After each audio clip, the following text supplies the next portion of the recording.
Hello and welcome on into the PHFL NFL podcast. Here again with our Week 12 review, Thanksgiving week, and what turned out to be the longest week in NFL history. I think it was 150 hours from the start of game one to the end of the last game of the week. Felt that's how long the last game was last night. Oh, yeah, it was. Was it worth the wait? Some people might say yes. If you're looking for an offensive spectacle, then possibly not. But yeah, the first game started on Thursday and the last one finished on Wednesday. A very long week. But as I say, we're joined as always, as you've already heard his dulcet tones, by Kai and also by Mikey. Dulcet tones maybe a bit harsh, but wait your turn until you get into this. Jump in the gun, all right. Kai's no, it is Mikey. He's trying to become the main host of this. You know, instead of like the two analysts that you two are, you know, with your great footballing knowledge, and I just hear and spew rubbish. That's analysts might be kind on both of it. On the Discord video chat, it looks like he's wearing a retro Man United away kit. That's all I'm saying. It's actually, it looks like I'm wearing a Holland retro 19, God knows, 19 canteen. I don't know what year or so. I think Kai did admit that it's not a real one as well. No, it was a tenner in Amsterdam airport. Which suggests it's definitely not real. But you know what was real? 16 games this week. A full slate of games. No one was on bye. And the first one was a typical, historically, I'm trying to get the right word out there, but historically, Detroit have always hosted the Thanksgiving game. And they did the same this year when they were at home to the Houston Texans. And the Houston Texans won 41 points to 25. A lot of people may have been expecting a snooze fest with these two losing records. Detroit maybe not being great. And it showed, to be fair, that Detroit certainly weren't great. But I think the actual quality of Deshaun Watson in particular was shown in this game with the way the Houston Texans played. Deshaun Watson threw 4 touchdowns, 0 interceptions. 2 of those touchdowns did go to Will Fuller, who... it was the reason he caught 2 touchdowns, maybe because he was on performance-enhancing drugs. Not entirely sure, but I will certainly take it. Yeah, not that it made any difference. I got 35 points in that game and still lost this week. Yeah, he's apparently come out and said now, if you've not heard already, that Fuller's been banned for the next 6 games. Apparently, he's blaming his physician. There was another, I can't remember who exactly, there was someone else off the Texans is in the same position, and they said it was the same physician from the start of the year that supplied them both. Yeah, who said that it was all right, and apparently it isn't now. But yeah, we'll just pass over that quickly. But he did get 2 touchdowns. On the Detroit Lions side of the ball, Adrian Peterson got 2 rushing touchdowns, which was as good for Peterson. Well done, Claire, this week. You've played Peterson in the right game, especially after I had said just maybe starting last week and he didn't do very well. But the big news story from this game, would you say, is the Matt Patricia story? Yeah. It's almost news, but I wouldn't say it's breaking news. It was it almost doesn't come as a surprise, but it does at the same time, I think we were saying. Long time coming, I think. Yes, I don't think a huge surprise. What could be interesting is if they do get an offensive-minded coach in there instead of a defensive-minded one, could we see Matt Stafford maybe reaching the heights that we expected him to have reached? Yeah, I think Kenny Golladay this season's been in and out the team through injury. Marvin Jones is always a good wide receiver too. They've got DeAndre Swift, they've got experience, Adrian Peterson, TJ Hawkinson, good offensive line when it's all together. I think the main thing that a coach coming into this team needs to look at is that they've got pieces there. A couple of weeks ago, they were in contention to push for the playoffs, and I think they've now lost back-to-back games. So it's important that you look at the positives if you're a Detroit Lions fan. I think the biggest disappointment is the fact that Matt Patricia was a Super Bowl winning coordinator at the Patriots, and he's just not been able to translate that into wins as a head coach. So whoever becomes a head coach of the Lions, there is pieces there. They've got good pieces on defense as well. A young team, they'll probably have maybe a top 10 pick in the draft if they continue. It just depends on how they want to finish the season. But yeah, I would like to see an offensive mind come in because I think Matthew Stafford definitely deserves it. Yes, I totally agree with you. I thought Patricia would, as you say, do quite well as a head coach, especially learning under Belichick, a similar sort of Belichick style coach, but certainly not there. Maybe he'll get a chance later on, but maybe he'll go back to being a coordinator, because defensively he had been quite good as a coordinator, but the team was kind of. I'm surprised. I think we agreed with this.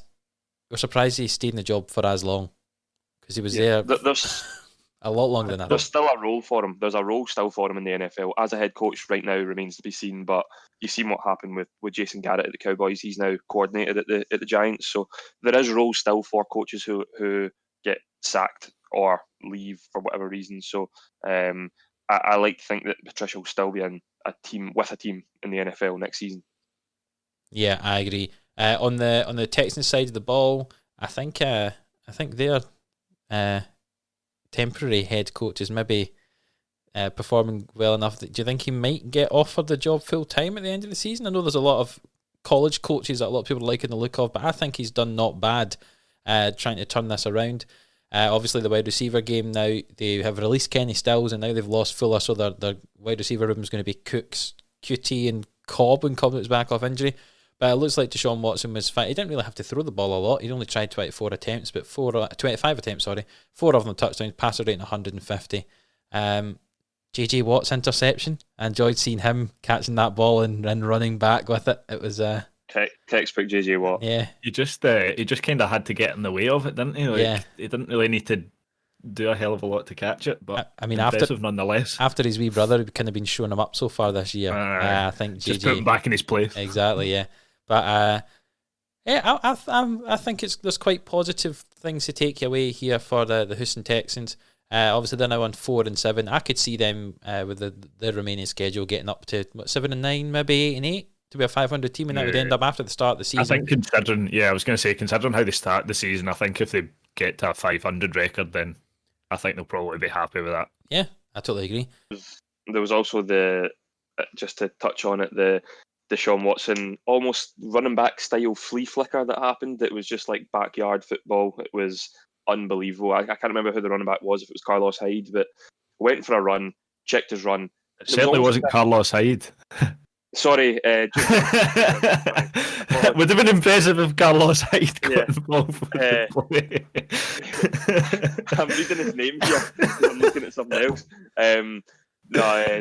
Duke Johnson, I think, went to run, and it was almost as if he completely scared himself, and he kind of just turned around and went to Deshaun Watson like, you take it, and flicked it back to Deshaun Watson, and Will Fuller in acres of space. He could have just walked into the end zone, but it was a cool play.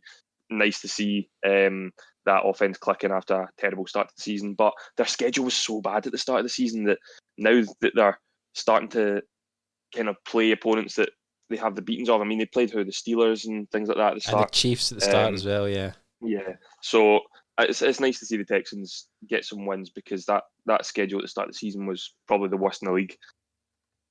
Yes, I totally agree. I think they're coming into something now, and I think they could easily get to 500 if they need to. Two teams who I don't think will get to 500 was the other game that was on Thanksgiving. The Dallas Cowboys hosting what would have been the middle game if the Ravens and Steelers game stayed on, but the second and last game. Washington football team beating the Dallas Cowboys 41 points to 16, and all I have to say is, Antonio Gibson, this is your season, son. Fantastic. He's showing off what people were hoping to get from him. 20 rushing attempts, 115 yards and 3 touchdowns, and he had 5 receptions, only for 21 yards, but getting involved in the passing game even more than JD McKissick. I think I've said most of the season I liked, as we call him, Tony Gibson, and I think it was showing he was very, very good in this game. Was it perhaps helped, do you think, Kai, by the poor Cowboys defence? I was going to say, the game was tight until the start of the fourth quarter, and then I don't know what happened. Tony Gibson happened. Tony Gibson! It went from being 20-16 to 41-16 in the space of 3 plays. Yeah. Horrible decision making. Some of the fake punt on fourth down and the fake punt thing. Yeah. And they almost ran back into their own end zone to come all the way around.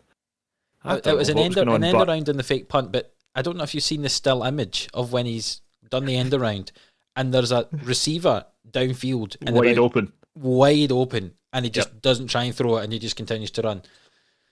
Aye, it was. I think you can probably put it down to the Cowboys being very bad, and making some poor decisions. But I think you've got to give Antonio Gibson and the Washington football team a bit of credit as well. I think they were good. And I would say if anyone is going to win this division over the Eagles, I would like it to be Washington.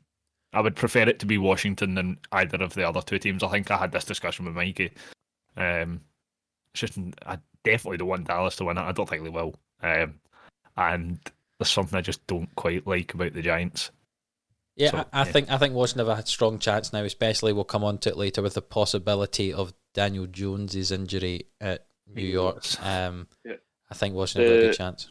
In the Cowboys game, at the start, I think they had a 4th and short, the Cowboys, and they went for it, and they didn't convert it. And straight away I was like, I like seeing that, because you know that this is a must-win game for both teams, and they were showing some intent on offense. They wanted to try and convert the 4th down. And then I think they did it again on 4th and short and couldn't convert it. And I was like, right, okay. And then they did that one that we were just talking about, and it was like there's times where you know you have to go for it early in the game, set the tone, compared to at the time when they made that 4th in conversion when it was a complete fail. Their defense was playing well, and you've got to think, put the defense back on the field, hopefully get a 3 and out, and then maybe see what happens, or make a big play, maybe get fumble return, interception, anything like that. But it was a strange decision, really, really strange. I think that Mike McCarthy, although being a Super Bowl winning coach in Green Bay, is possibly starting to get found out. I don't even know. I'm not even sure what's happening just now. I think he was getting found out towards the end of his Packers career, but yeah, I don't think he's a good coach at all. I thought it was a great decision bringing him in, obviously being a Packers fan, and I thought he was perfect fit for, obviously you've got the Dak injury and loads of other things that happen in the Cowboys, but it's been a complete write-off of a season for the Cowboys. Yes, I think that's a fair analysis of that for the Cowboys so far this season, a complete write-off. Talking about teams who have had a complete write-off of a season, New York Jets were at home to Miami Dolphins. The Dolphins won 20 points to 3. Kai was looking at this game, and sorry Kai, I'm going to give a stat for this game, and you've probably got it because you hate it because I steal all your stats anyway. In the 2 games versus the Dolphins this season, the New York Jets have scored 3 total points. Yep. Madness. Absolute madness. Are you talking about on the season for the Jets, or just those 2 games for the Dolphins? Just the 2 games versus the Dolphins. Hey, it's probably not far off the same in the season. If you told me it was the full season, I wouldn't have been surprised. But yes, they scored a field goal in the first drive, I think, Kai, you were looking at this game, and then didn't do anything after that. Yep. First drive of the game, 5 minutes in, got a good drive down the field, and then settled for a field goal. And kind of off the back of that, I thought this might actually stay tight. The Jets look as if they've got a bit about them. And oh my gosh, it was horrific for the rest of the game, to say the least. Finished 23. Dolphins didn't really need to get out of second gear. Without Tua, I think obviously you've got a great backup in Ryan Fitzpatrick, 257 yards, 2 touchdowns. Again, he could have done that in his sleep, I think. He was never really under much pressure. But Sam Darnold really did not have a good game at all. Really, I mean, none of the Jets players did, but 197 yards, 2 interceptions. They gave up 3 sacks on him. Not really a hell of a lot to say on the Jets side of the ball.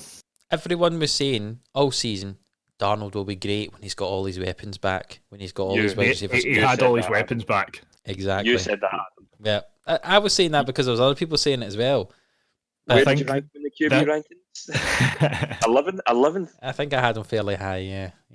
I think this week, if ever there was going to be a week where he kind of showed that he's still worth his money, this would have been it. He had Rashad Perriman, he did Denzel Mims, Jamison Crowder, Frank Gore.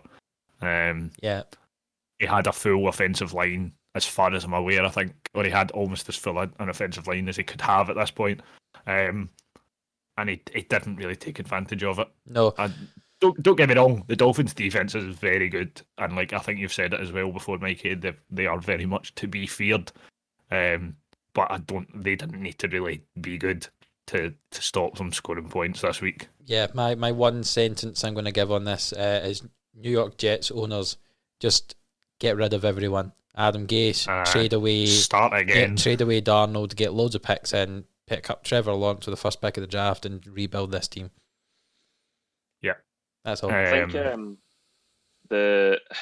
I've just tried to. I've just tried to Google Dolphins takeaways because I think that they've got the current active streak for most takeaways, most consecutive games with a takeaway. I think it's 18. It went into towards the end of last season as well, but yeah, it's coming up like fish and chip takeaways, Dolphin fish and chip shops. So maybe we'll just move on. I'm sure it's 17 or 18 games. I heard that statistic, Mikey. It's the longest active streak in the NFL of takeaways, consecutive games with a takeaway. The only other thing I would really say on the Dolphins side of the ball is I think they'll probably be quite glad to get Myles Gaskin back when he is back in. Obviously with Salvin Ahmed out this week as well, they kind of struggled a wee bit. They tried to give everyone a wee touch of the ball, but didn't really get anything going in the ground. But luckily it was against the Jets. Exactly, so you don't even have to be good to beat the Jets in the NFC. No, that's the AFC East, isn't it? Because another team in the AFC East who have been dominating that division for several years, but not so much this year, were the New England Patriots. And you also had the pleasure of watching that game, Kai, when the Patriots hosted the Arizona Cardinals in a game that everyone said, well, Kyler Murray and his Cardinals are going to win this, isn't that right? Here we go. Yep. And surprise, surprise. Again, I'll skim over this quickly because it was another horrific game. I think it was that the highlight of this game was let's see who can be the worst quarterback and get off the field quickest. Between the two of them, they had two of the worst games I've ever seen from either of them. How dare you talk about Kyler Murray like that? Kyler Murray, 170 yards for an interception. Cam, 84 yards and 2 interceptions. Cam Newton had a 23.6 passer rating. That I think I could do better than that. Kyler Murray only had 67, so between the two of them, they managed to stay under 100 combined. Yeah, that's poor. But it wasn't even as if they got it going on the ground either. Cam Newton only had 46 yards rushing, and Kyler Murray only had 31, which for a quarterback's relatively good, but for the two of them, you expect quite a lot. If they're not passing the ball, you expect them to at least be able to run with the ball. Touching on the New England side, this was a season low in yards and passing yards for New England. I hate you. Stealing your stats again. You've kind of half stole it. I'll get to the end. Even like the Patriots had less than 200 yards total offense. Obviously with James White getting both the touchdowns. Kenyon Drake, 2 touchdowns, 78 yards. I think he's kind of claiming that backfield as his own again. He's had a couple of weeks where he was out, then he was sharing it a wee bit with Chase Edmonds, but I think he's staked his claim. Is that a word? Yeah. Staked. Yeah. He staked his claim as being the lead in that backfield. And obviously Rex Burkhead's out for the season now as well. Yeah. So. I think the Patriots will probably, like we've said before, they have a very interchangeable backfield. Obviously with Harris kind of breaking through in the last couple of weeks and looking like he's the guy. I mean, he had 14 touches. Harris is probably going to. It's very much the kind of north-south, like down the middle. Aye. And then I think he's not going to weave in and out, folk. He'll just run. And the only other thing I have to say is I have a separate stat, which, mad. Cam Newton became the first starting quarterback to win a game this week with fewer than 10 completions, fewer than 100 passing yards, no passing touchdowns, and 2 or more interceptions. Do you think you could name the last person that did it? Week 15, 2016.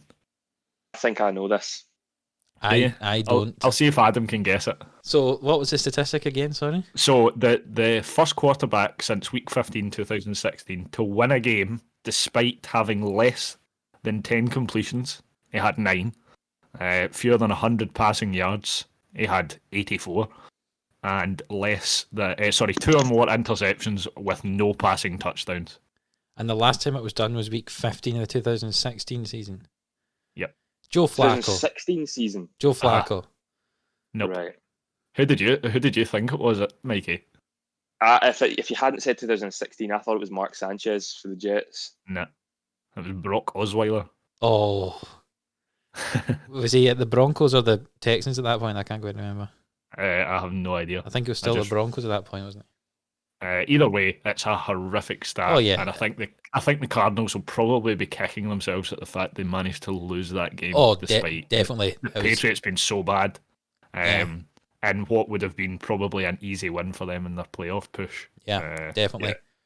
They'll be ruining that chance. I think that was a big missed chance for them, considering the 49ers and the Rams were playing each other. So there's one, obviously we'll come on to that, but there's one that went their way, and the fact that Rams lost. Can I just say, Mikey, thank you for trading me Michael Thomas and Kenyon Drake in fantasy football, because Kenyon Drake now looks like he's coming back from his injury with 22 touches compared to Chase Edmonds' 6. And I'm still happy with my trade. Don't you worry about me. I'm still that's all right. happy I mean, with you've my only trade. got T. Higgins, who doesn't have a quarterback anymore, and Clyde Edwards-Helaire, who rushes for about 2 yards a game, might get a couple of touchdowns sometimes. But What I will say though is I'm ready for my first of 2 outlandish claims of the week. oh, so I get to hit the button if I can remember what button is the actual button for your outlandish claim. Mikey's outlandish. Mikey's outlandish claim of the week. He's not going to say it. So with 5 games left to go in the season, and the Patriots at 5-6, I think they're going to finish on or above 500 this season. I think they're going to finish with an 8-8 record or better, and that is because I've looked at the schedule.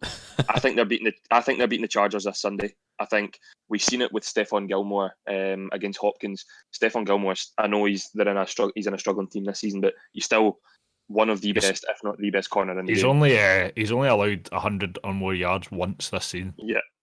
So I think Keenan Allen and Mike Williams are going to have a struggle this week against the Chargers secondary. I think they'll lose to the Rams. I think they'll beat Miami, and I think they'll potentially beat Buffalo. And then I think they'll beat the Jets as well. So that I think in their last 5 games, I think they're going to win 3 or 4 of their last. And that's interesting. If we were, I don't know if any of you have ever seen the Fantasy Footballers podcast, but they do a thing called a water bet, where they spin a wheel of water, is what they call it. They've got an app that they've made, and whoever loses the bet gets a cup of water thrown over them in whatever way the water wheel says. So whether it be pour it over their head or throw it on their back or whatever, I would be very happy to place a water bet that is not going to happen. Oh, for this one, I'll double down on it.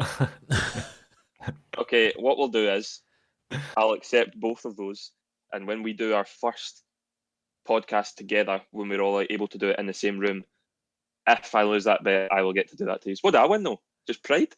I mean, if you win the bet, you get to throw the water over us. That's fine. Deal. And if we win, then we get to throw the water over you. Yeah. So they're at 5-6 just now. I think they'll win.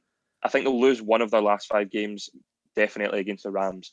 I think they've got the beating of the Chargers, Miami, Buffalo, and New York. Buffalo's the on the fence one, but even if they lose that, they would still finish 8-8. That's fine. So if they finish with 8 wins or more, you win. If they finish with 7 or less, then we win. I'll add it to the list. Right, perfect. That was Mikey's first outlandish claim, because we didn't actually have one last week, I don't think.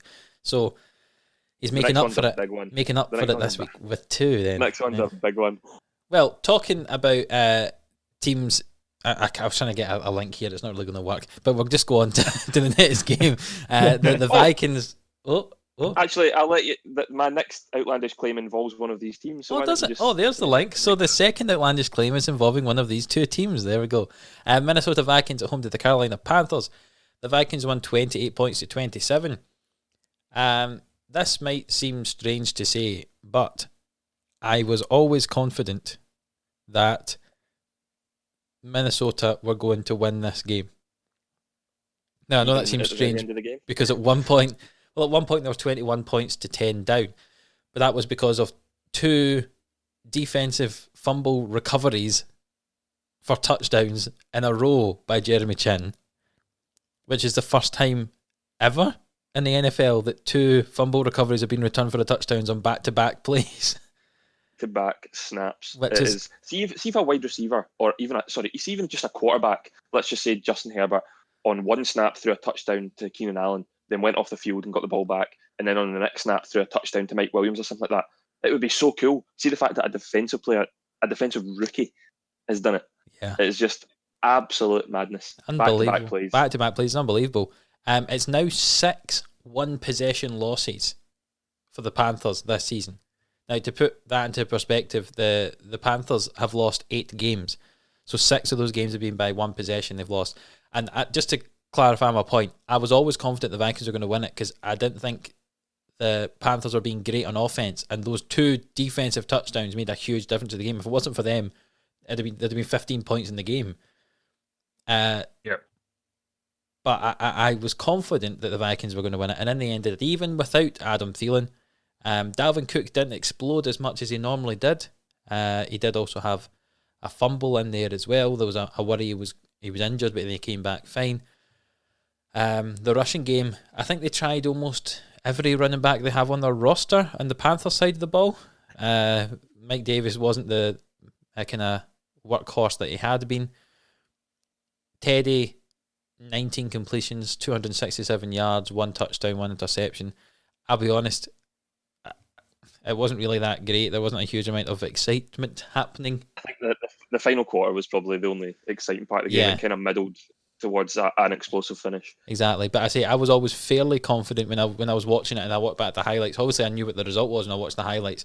But as I was watching the game, I was thinking, I think Minnesota are going to do this. I think they've got enough quality that they're going to do it, even with Kirk Cousins there at quarterback. I think it was probably it was probably an easier win for the Vikings than the scoreline would suggest. Yeah, I would agree. I think the scoreline's a bit misleading. Yeah. To say it was a 1-point game was a bit. I don't have anything else to add on it. Basically, Jeremy Chinmay's 2 defensive touchdowns. That was the highlight of the game. It's the most exciting thing that happened, wasn't it? Yeah. I think Kirk Cousins deserves some serious praise for what he's been doing the past couple of weeks. Since this kind of turnaround, since he started 0-3, or I think they started 1-5 potentially even as well. But obviously it helps having Adam Thielen, who we spoke about in the last podcast. Is he borderline top 5, definitely top 10 receiver in the league? And then you've got Justin Jefferson as well. That boy is good. That's all I'm going to say on that. Yes, he certainly is. That boy is good. I spoke to one of my friends about it because I know I've said to you guys as well, 2 drafts ago when the Packers passed on DK Metcalf, I was absolutely gutted. And then this year, I really wanted the Packers to draft Justin Jefferson, and obviously I went to the Vikings instead. So, and I'm very outspoken about DK, and I think this time next year it'll probably be on the same boat with Justin Jefferson. So, hopefully, hopefully Justin Jefferson wins Rookie of the Year, just so that, because my bet is void. My bet with Kai is void because Burrow's out for the season. It's not void. Well, there's no terms and conditions in the bet that said if he goes out injured, he's void. No, I'm just saying if Herbert wins it, I'm still going to have to give you money. So yes, correct. Sorry, I thought you were trying to null and void the bet there no, because Herbert was out. The idea of handing Kai money or even transferring him in this digital age with COVID. This digital age, what age are you? Yeah, that's what it's Sorry, Grandpa. Cash society. But yeah, digital age with a face twit and the twitbook. I will give my second outlandish claim of the week. I get to sing it again. That's fine. If you have to, yeah. It's outlandish, Mikey's outlandish, Mikey's outlandish claim of the week. I think I get better at that every time. That's what your mum says. She has warned me not to sing anymore. The only reason Adam's mum listens to the podcast is to hear that beautiful voice. So, after the Vikings starting the season 1-5, I think they're going to make the playoffs. I agree with you, Mikey. I think they are going to make the playoffs at the expense of either the Arizona Cardinals or the Tampa Bay Buccaneers. That's who I think they're going to pick to a spot. I think, looking at their schedule, they're now 5-6, similar to the Patriots, but they play Jacksonville, they play Chicago, they play Detroit, and the 2 tough games are obviously away to the New Orleans Saints and away to the Bucs. I'm looking at Week 16 against the Saints. If they've already clinched the 1 seed or clinched the playoffs or the division, they might rest players. They might want to rest Drew Brees again. The Tampa Bay game again is the big one for them. I don't like the way Tampa Bay are playing just now. We'll get to that, but I can see them getting a wild card spot, definitely. Whether it remains to be seen who they're going to pip to it, but looking at the standings, I've looked at the Cardinals schedule as well, and I love the Cardinals, but I don't like what I'm seeing from them at the moment. I think Cliff Kingsbury's making some rookie mistakes. So yeah, I've got the Vikings making the playoffs. I think the Vikings are they're in a fortunate position where obviously there's the extra wild card spot this year, and obviously the NFC East is horrific. So there's only going to be one team come out of that.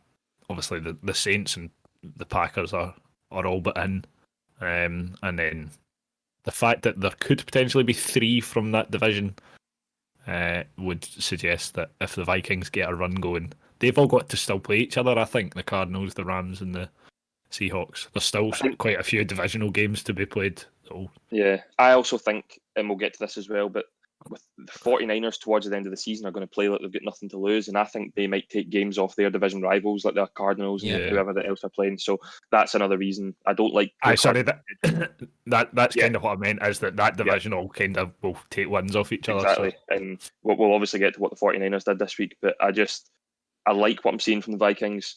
I'm loving Justin Jefferson and Dalvin Cook, but the Cardinals schedule, it just doesn't. Nothing's jumping out at me as they're going to win those games, especially when we've seen those poor losses that they've had in recent weeks since the Hail Mary pass to Hopkins. So, yeah, I'm going to say that the Vikings will make the playoffs in a wild card spot at the expense. I don't know who, but right now, if I had to say, it would either be the Cardinals or the Bucks. I agree with you, Mikey. Compared to the other one where I disagreed, I think the Vikings will get to the playoffs as well, which hurts me to say as a Packers fan.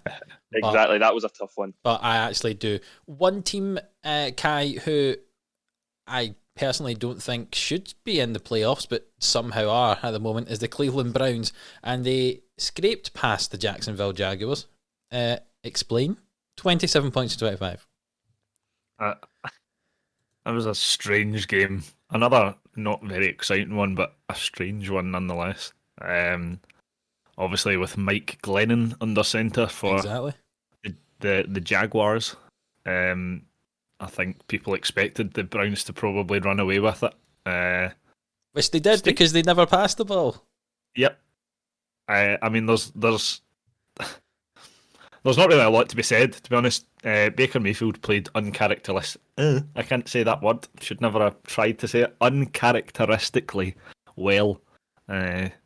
19 of 29. Actually, that's not very good. That's nearly less Can I just say something here? Could we just copy and paste everything we always say about the Browns whenever they win?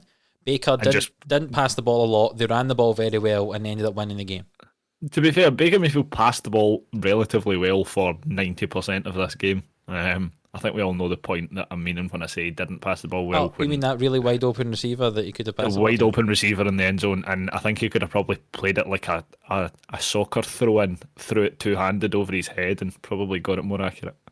But yeah, 258 yards, 2 touchdowns. Nick Chubb was really the focus for the Browns. He was 144 yards for a touchdown. I think that's been a massive help for the Browns in the last couple of weeks, getting him back. And it's also, like we've always said, it helps Kareem Hunt. I think when the limelight is on Kareem Hunt, he struggles a wee bit more if he had to try and do everything himself. But if he can play off Nick Chubb, I think that's when the Browns are really playing at their best. Is when the two of them are both firing. Annoyingly for Mikey, Jarvis Landry broke his 11-game touchdown duck with what was by far his best game this season, 143 yards and a touchdown.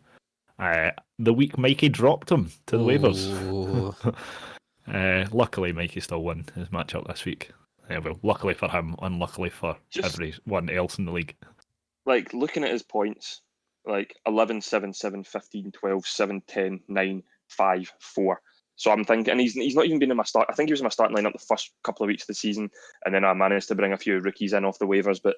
And then I'm thinking, right, just drop him. Like, yeah, he's just taking up space on my bench. We had some problems because we weren't sure if the Steelers game was going to go ahead, and I had the Steelers D, so I had to bring in another defense as a backup. And he goes and scores 28.3 fantasy points off 143 yards and a touchdown. This is only touchdown of the season. As soon as it went in, I just knew. I was like, typical. His first touchdown since week 1. He had a touchdown week 1, and then had nothing for 11 10 or 11 weeks, and then obviously gets another one this week. No, he didn't have a touchdown in week 1 either. I'm just looking at the thing just now. I thought he did as well, but he had Baltimore 5 receptions, 61 yards, didn't have a score. Well, there you go. But the thing, and Baker Mayfield hasn't thrown a passing touchdown since week 7. We're in week 12 now.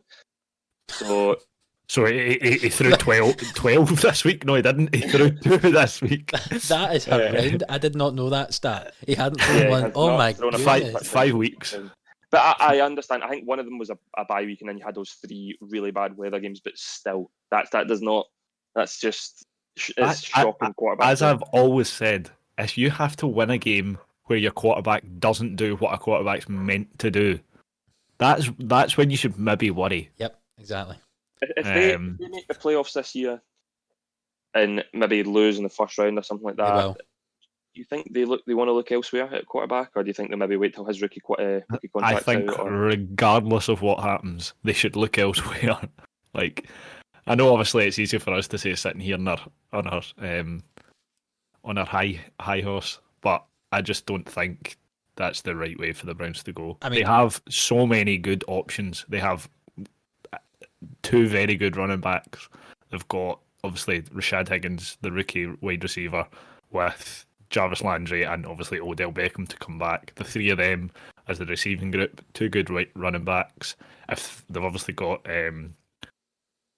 Garrett on defense as well. If they get a good quarterback, they could become a very, very. I say become. They're already a pretty good team, I would say, but I think they could kind of take themselves to the next level.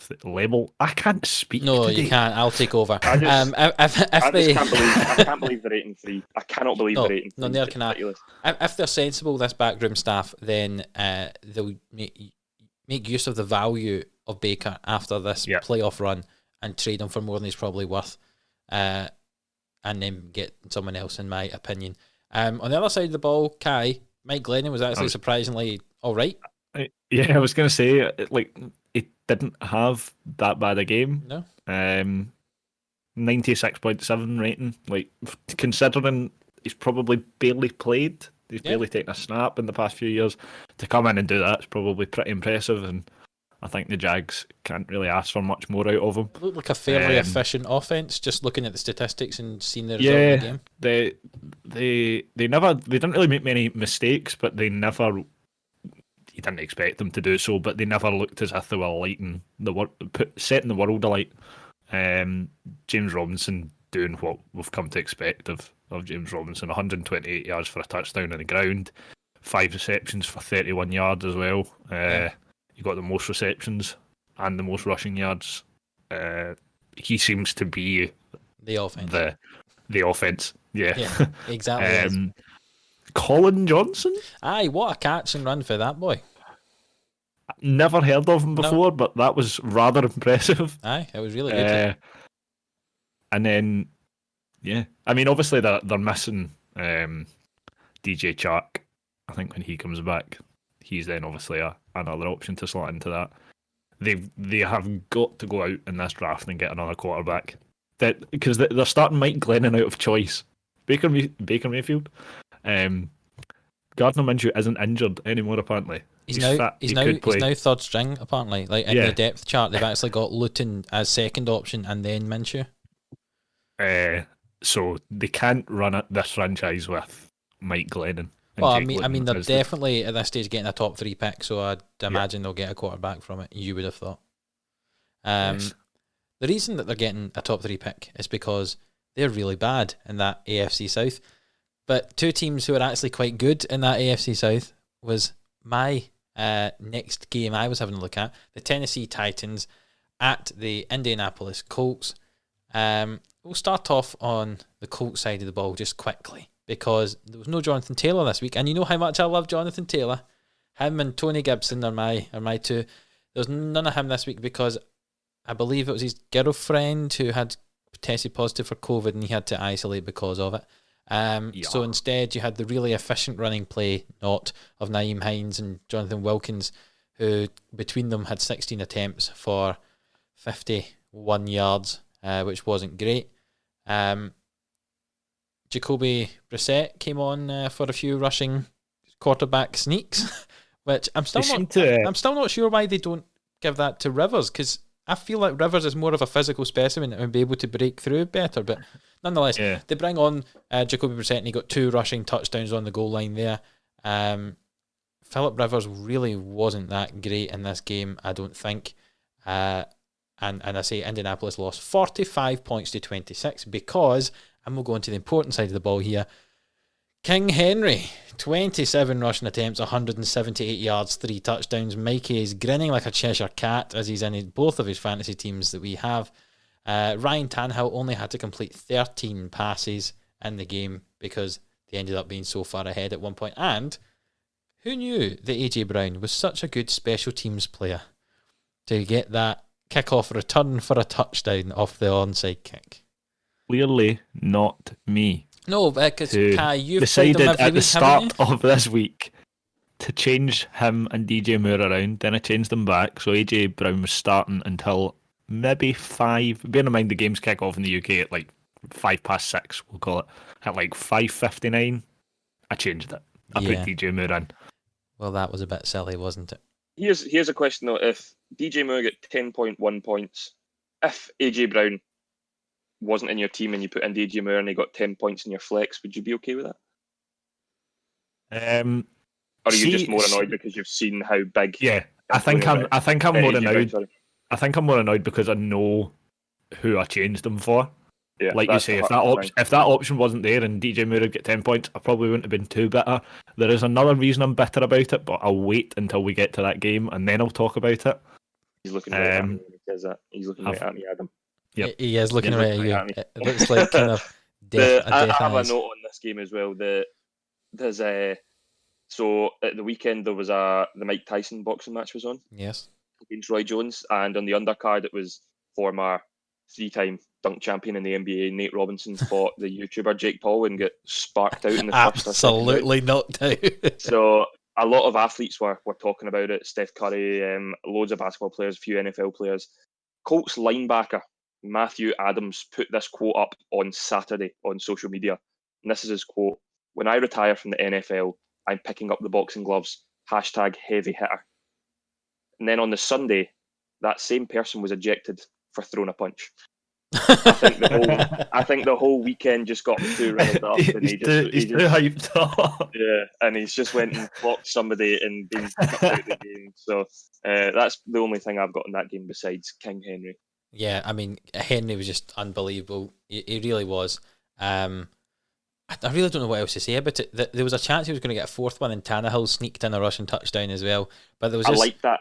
Yeah, I mean, that's the thing. See, when you've got Henry, who's so amazing, in that situation, you can give him it, and he'll just run in. But because people are expecting it, even if people are expecting it, and they put like 8 in the block, he can still get in. But if they are putting that to try and block his run, you can easily sneak a QB run in as well. But it was that second quarter really that made the big difference. The end of the second quarter where they ended up with the last 6 minutes of the second quarter, they ended up getting 21 points in it, and it was game by. I think that play even faked the cameraman. He was away with Derrick Henry, and then Tannehill ran in with it.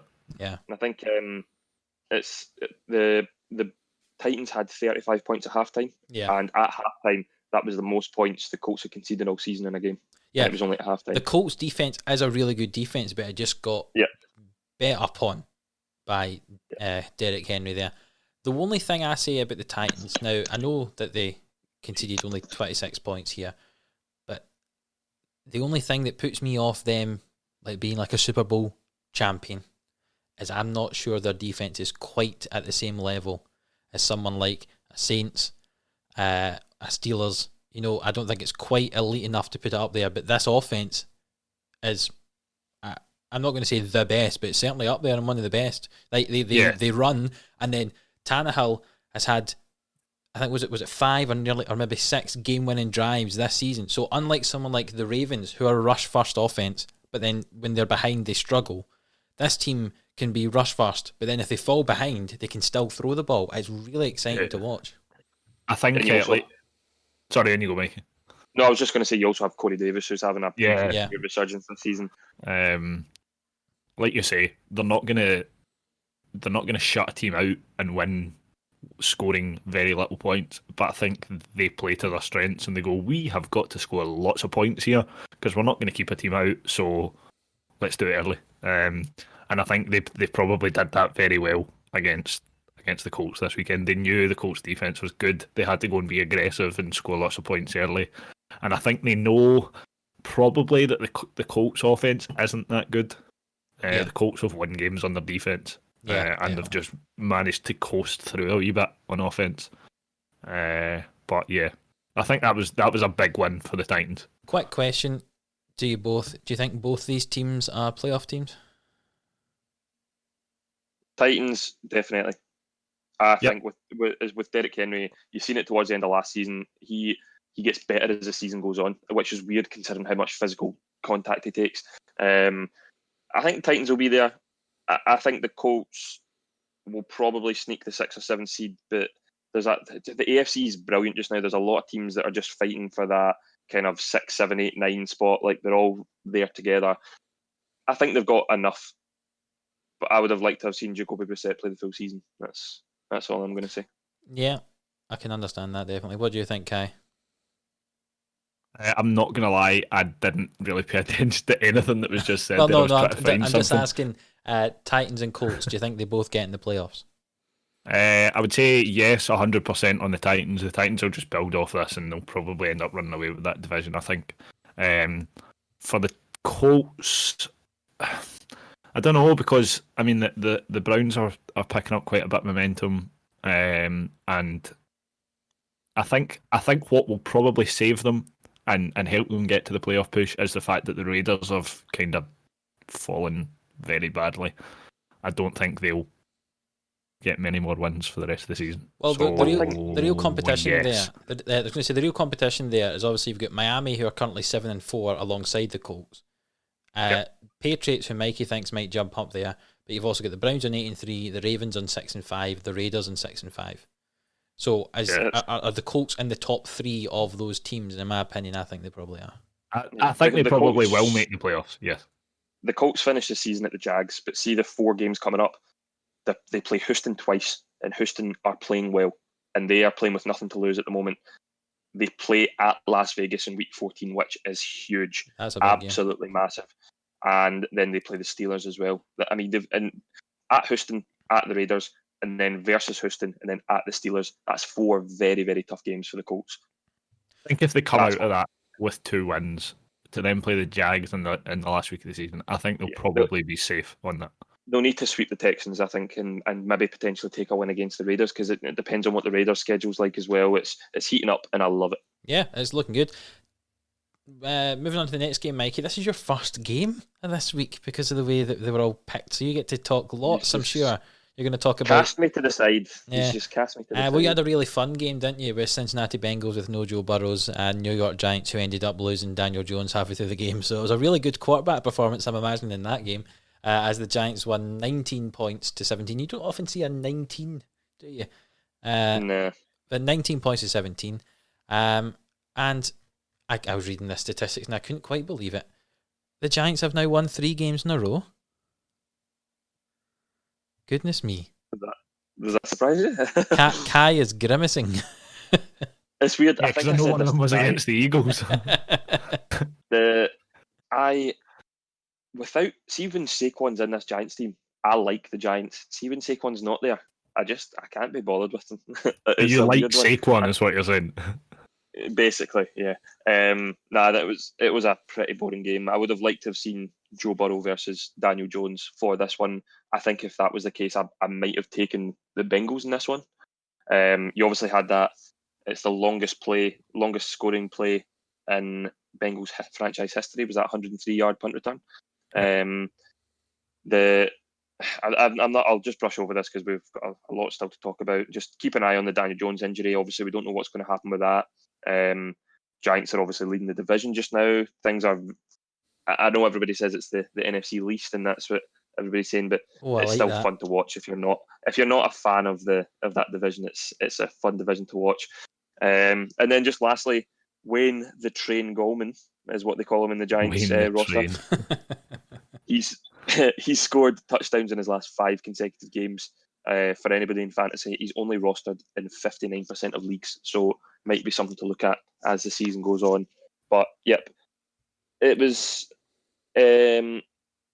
disappointing to see Daniel Jones go off, but they won the game. I think Joe Judge is doing a phenomenal job this season with the Giants, especially without Saquon. So yeah, that's all I've got to say is just look out for them next season if they've got a fully healthy roster. We spoke about it at the start of this season with the fact that Jones hasn't played a snap with all his main weapons. So, and then Saquon went out. So hopefully, who knows, next season Giants could be a force in that division. Yep, there are two teams that I think next season could be very exciting. With their young quarterbacks. Well, we see it all the time though. Like this division's the worst in football this season. But next season, with the Cowboys potentially, if they re-sign Dak or whatever, fully healthy, Eagles are going to make some moves. Giants with Saquon, Washington are going to take bigger steps with Ron Rivera. That's probably going to be one of the most exciting divisions next season, and maybe two of the teams might have a winning record. That's just the way football works. Yeah, definitely. The fact that what might make it exciting there is that teams have a winning record. I think it tells you how bad it's been this year. Yeah, just say that's two young QBs. Hopefully next season will be very exciting for those two teams. And the next game was one I was looking at that has two more teams with some exciting young quarterbacks. It was the LA Chargers at the Buffalo Bills. I've just written down, Buffalo won 27 points to 17, but I've just written down turnover central because Herbert and Allen both threw an interception, and then there was a couple of fumbles on each side of the ball as well. At one point in the second half, it got very, very scrappy the way it was working. I don't really have much to say about the Bills. I thought the Bills played fairly well, apart from all the turnovers, and deserved to win the game, I'd say. On the Charger side of the ball, just very quickly with the 2U, with about 30 seconds to play, Justin Herbert throws a fantastic kind of Hail Mary ball to about the 5-yard line. And then, what on earth were those final plays? Why did they choose to run the ball? Why did they run the ball? Yeah. I haven't yet to work out what the science was behind that. I know why. Why is that? Anthony Lynn. Yeah. He's terrible. I think he is losing his job at some point. I think he's losing his mind. Yeah, but I think I'd quite like Lynn, and Mikey has for quite some time on the podcast, I must give him his due, has been saying that Lynn's not been that good. And I think you are correct, Mikey, I must say. Even with those plays, I know they weren't going to... Well, there is very little time on the clock. They were 2 scores down. They wouldn't have brought it back, let's be honest, right? But it at least makes it more respectable. It gives you a chance to score a touchdown. If you keep the time on the clock, but you can't... And if you score that touchdown, your whole team's got momentum, and you never know, you could force a turnover. It's Josh Allen. Or onside kick, and then all you needed was a field goal. So an onside kick, collect it, and you're literally almost in field goal range. But yeah, this Chargers team, Herbert deserves better, I think, because I think Herbert's really good. I know he maybe didn't have his best game today, but he still threw for over 300 yards. But the Chargers have won 3 games this year. Do you know who those 3 teams are?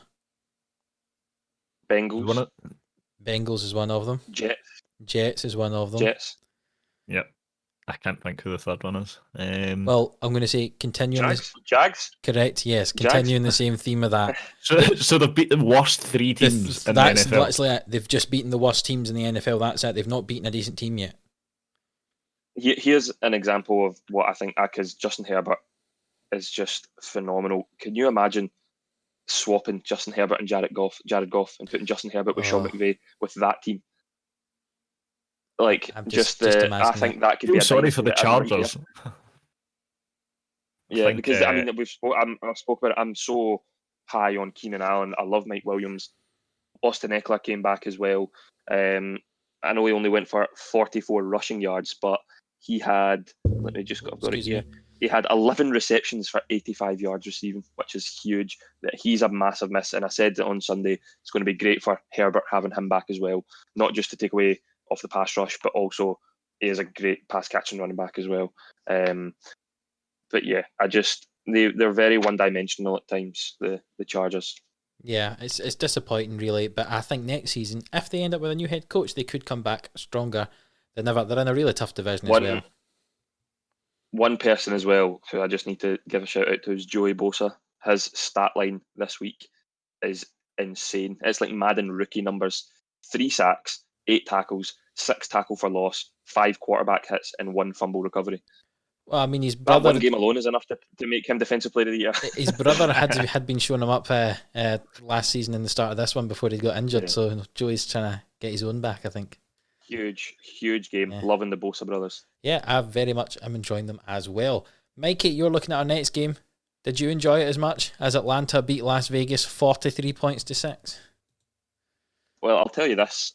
I had 3 bets on this weekend. I had a normal bet just with picking teams. I picked the Raiders.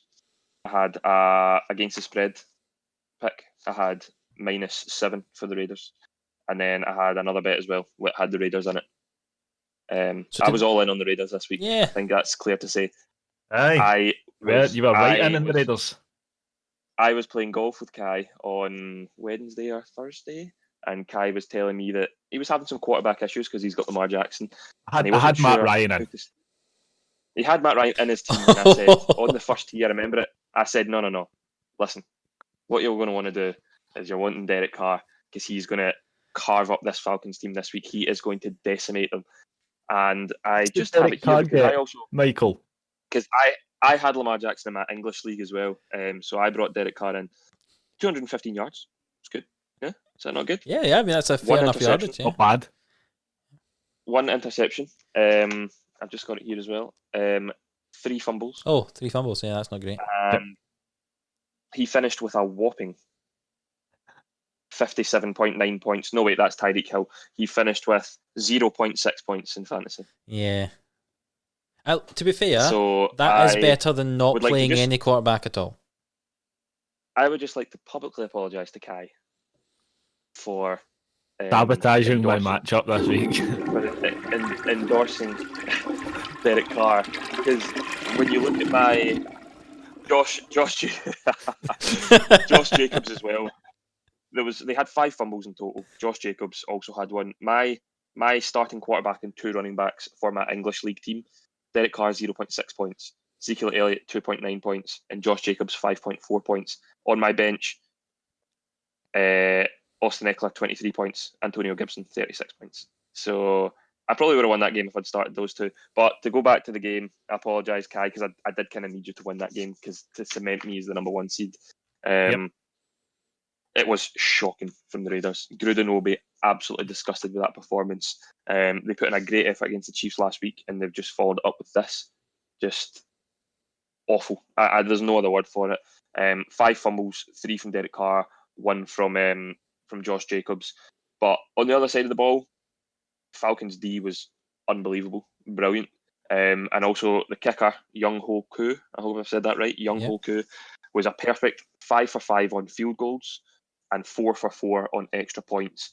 He scored 109 points in the NFL this season. He leads the league in points scored for a player with 109 for the season. The guy has been automatic. Pretty sure he was released from a team last season. Can't remember who it was. Potentially the Rams? No.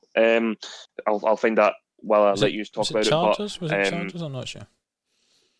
But yeah, for him to have a performance like that, that's what you bring your kicker in for. He's no Rodrigo Blankenship, but he had a perfect game this week. Yep, definitely. And I think it just gets to the stage when I bet on the Falcons, they lose. And when I bet against the Falcons, they win. So just don't touch anything to do with the Falcons and everything will be fine. Las Vegas, I think that's the first time since Gruden's been back that they've not had a touchdown in a game. And I think the defence is bad. And I know that's obvious to say because they've conceded 43 points. But in all games, it's bad. I think they average over 30 points conceded each game. So they need to win shootouts. And see when you get into December and you're maybe going to some places which it's snowy or it's windy or it's wet or it's cold, you can't rely on shootouts. You've got to be able to defend at some point. I think this is maybe 1 year too early for the Raiders. I think a couple of defensive picks in the draft might help them a bit, but their defense just isn't good enough at the moment. That's what I was going to say earlier when we were talking about whether the Colts would make the playoffs, and that I don't think the Raiders are strong enough all round to be a better playoff team than the Colts. Because I don't even think their offense is actually that. It's good when it wants to be, but it's not consistently good. They have games like they had at the weekend there. I just don't feel like that.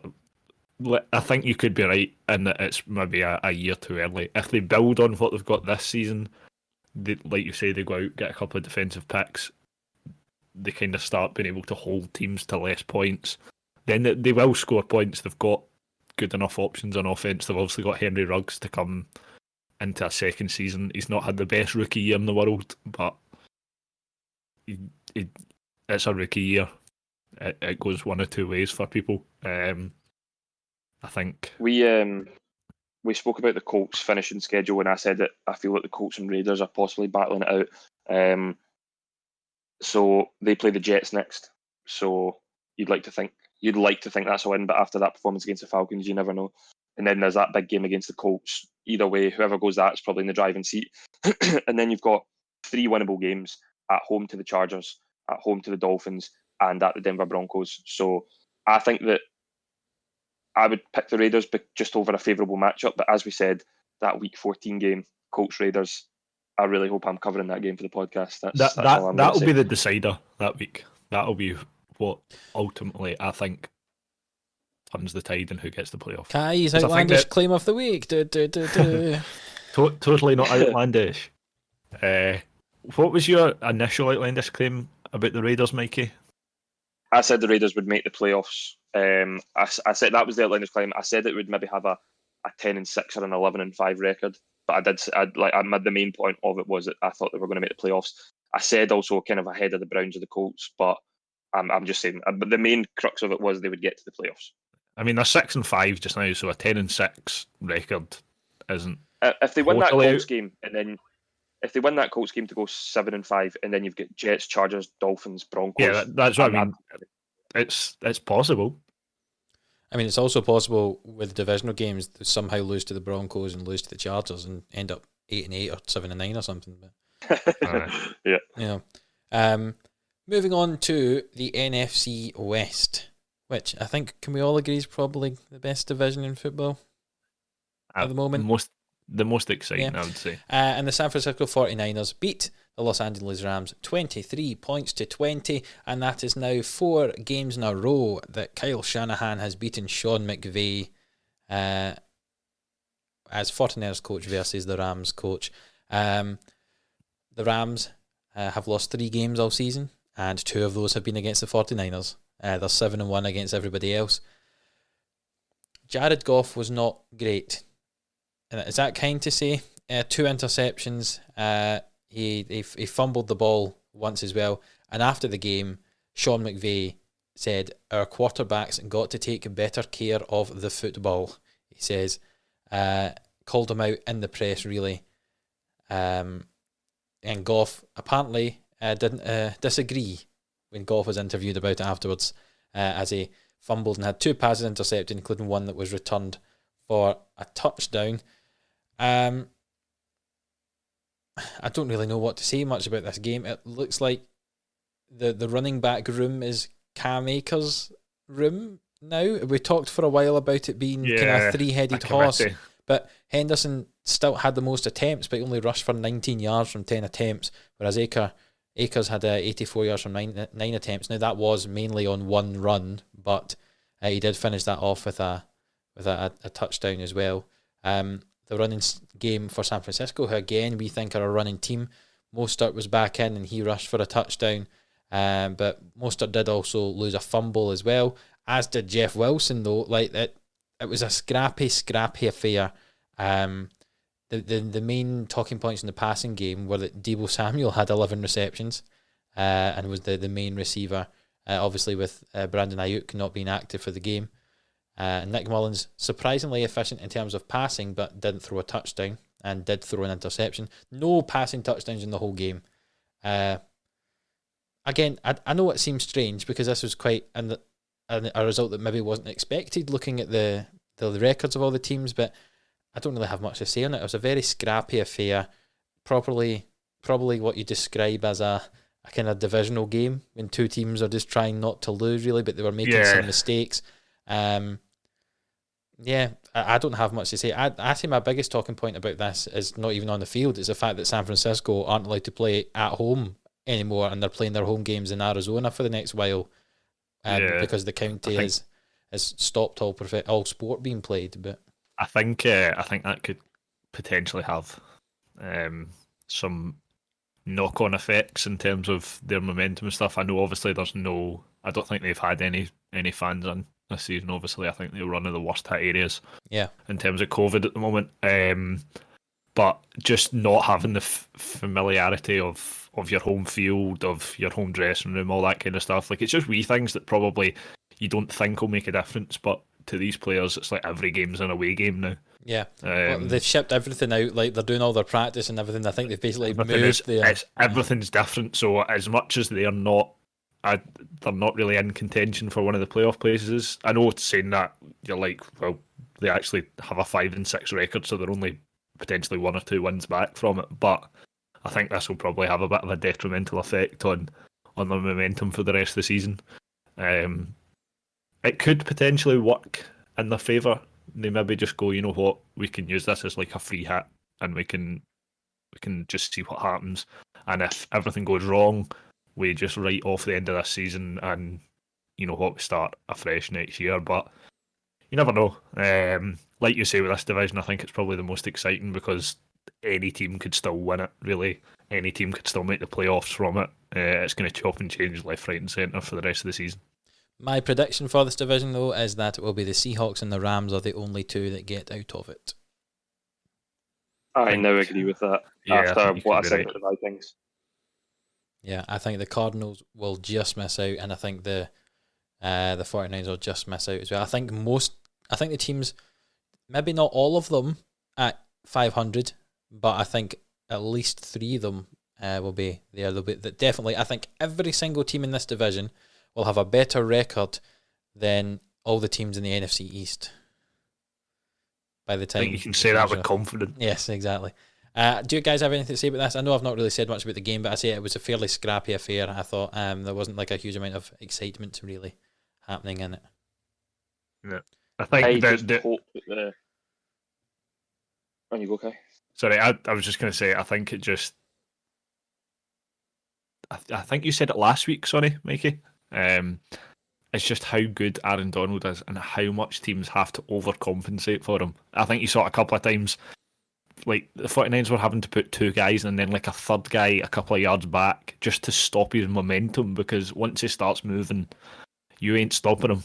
No. And I think he got through quite a few times, or at least got through to put a lot of pressure on the ball, and Nick Mullins was throwing it all over the shop. Yeah.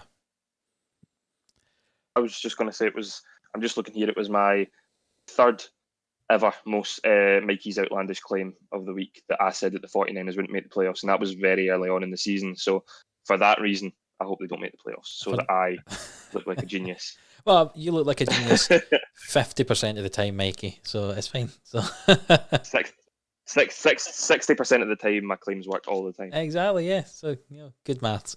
Talking about good maths, Denver were at home to the New Orleans Saints, Mikey. You're looking at this game.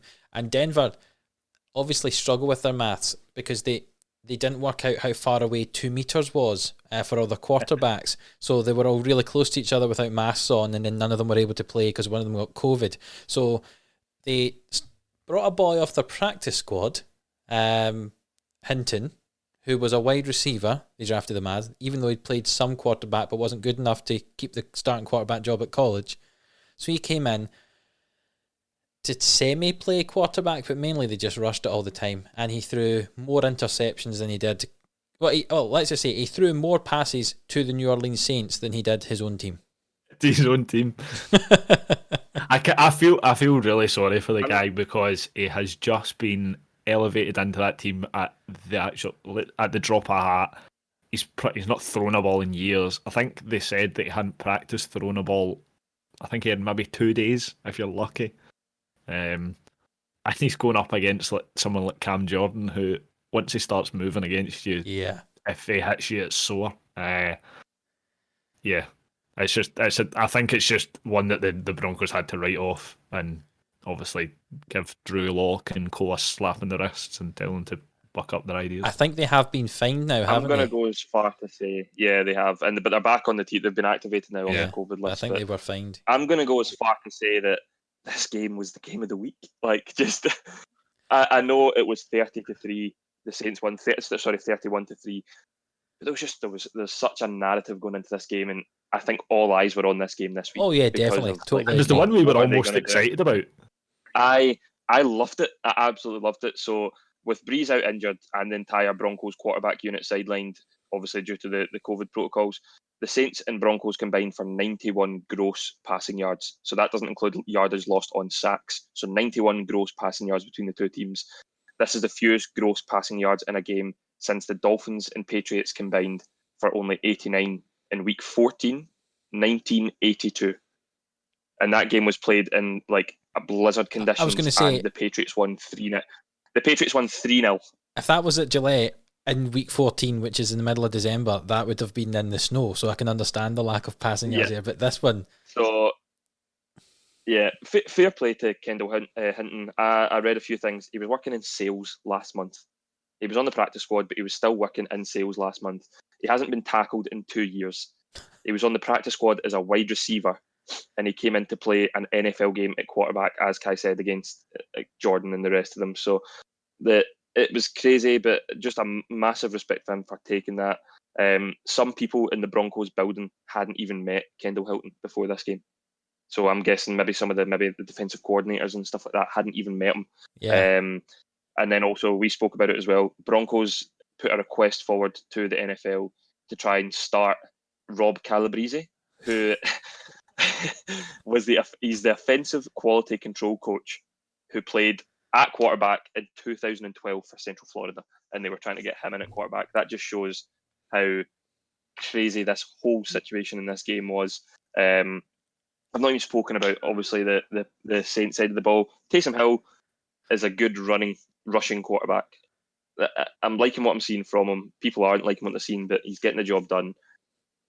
This game wasn't about the Saints. This was about the whole cloud of unpredictability over the Broncos. But I loved the game. I liked. I enjoyed watching it. With the Steelers. We'll get to it with the Steelers-Raven game, but that's kind of on a different scale. This game was scrappy and it was poor quality, but it was also just so entertaining to watch. I really, really enjoyed it. Yeah, I can't disagree with you there, Mikey. I really enjoyed it.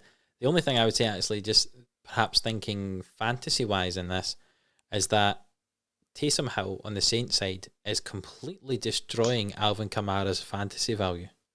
Yeah. I think we said it. I can't remember if it was last week or the week before last. I think it might have been last week when we were just talking about the impact that Taysom Hill has on Alvin Kamara.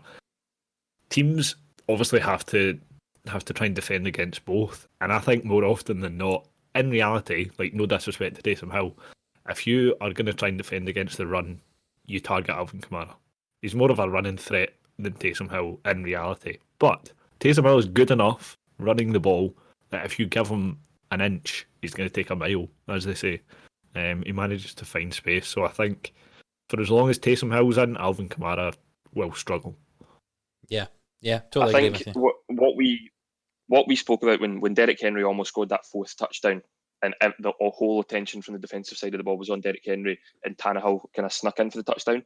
That one play for that Titans-Colts game sums up the Saints offense right now for a full game. Yeah, that they're expecting Alvin Kamara, and Taysom Hill's just getting out, finding pockets and getting away with it. And listen, I'm fine with it. I know we spoke about it last week. A lot of people within the Saints organisation wanted to see Jameis Winston start. Excuse me, but I like Taysom Hill. I've always been a huge fan of him. I was gutted when Packers cut him from the practice squad a few years back. I wasn't at the time. It was only when I found out how good a Swiss Army knife he is with the Saints. But listen, if they do what Teddy Bridgewater did, I'm talking more just about the Saints rather than a quarterback trying to find a team next year. If Taysom Hill goes undefeated while Drew Brees is out, perfect. That's exactly what they want. And Sean Payton trusts Taysom Hill massively. Yeah, it's quite apparent. Obviously, he trusts him a lot more than Jameis Winston. I can understand that. And talking about Jameis Winston, Mikey, this is my segue into this one here. You were also looking at the Tampa Bay Buccaneers, Winston's former team. They were hosting the Kansas City Chiefs, and the Chiefs won the game 27 points to 24. They went ahead quite early on, and the Bucs tried some type of comeback in the second half, but there's really just one player to talk about in this game, isn't there, Mikey? Daniel Sorensen. Yeah, and that's Ronald Jones. Yeah. We were all just completely speechless on Sunday watching this game with Tyreek Hill. The 7 receptions for 203 yards in the first quarter. That's in the first quarter. What was it, like 39 points? Fantasy or something? At that no, point, he was in the 56 no, points. No, at that point, yeah. In that quarter, I think he was 39 points. Yeah, sorry. Yes, Sandy, if you're listening, you are the reason that I lost this week. Tyreek Hill being in your team. Yeah, so it's I feel bad for Finn because I was playing him in both leagues this week, and in one of the leagues he was up against Derrick Henry, and in the other one he was up against Derrick Henry and Tyreek Hill. So, what chance have you got? I apologise, Finn, if you're listening. But yeah, in total, 13 receptions for 269 yards, 3 touchdowns, 1 backflip into the end zone, and 1 Shannon Sharp impression on the sideline, which I thought was absolutely amazing. So just a crazy game. He was close to Flipper Anderson's 31-year record, which is 336 yards in a game for the LA Rams back in 1989. So, but almost in a weird way, the second half, it wasn't just Tyreek Hill. The whole Kansas City Chiefs team kind of took the foot off the gas in the second half. They shot out to a 17-0 lead, and then the Bucs made it close, but I don't think this game was ever really in any doubt. I've got here that the Bucs, as I've said, I think they're in danger of maybe missing the playoffs. It just depends on. I think this Vikings Bucs game is massive, similar to the way the Raiders Colts game is massive in the AFC. It's just a weird situation in Tampa Bay just now. That one game they look like Super Bowl winners on both sides of the ball. The other games they don't even look like a playoff team. There's been some rumours going around that Bruce Arians is frustrated with Tom Brady. Obviously, Tom Brady has added Gronk and AB. Like he's said to Arians and the rest of the staff, this is who I want. And if you ask for that, you're going to have to deliver. And he's not at the moment. The only problem with that is if it comes to a decision of the quarterback or the coach having to go, Arians will be the first to go. They're going to obviously stick with TB12 next season.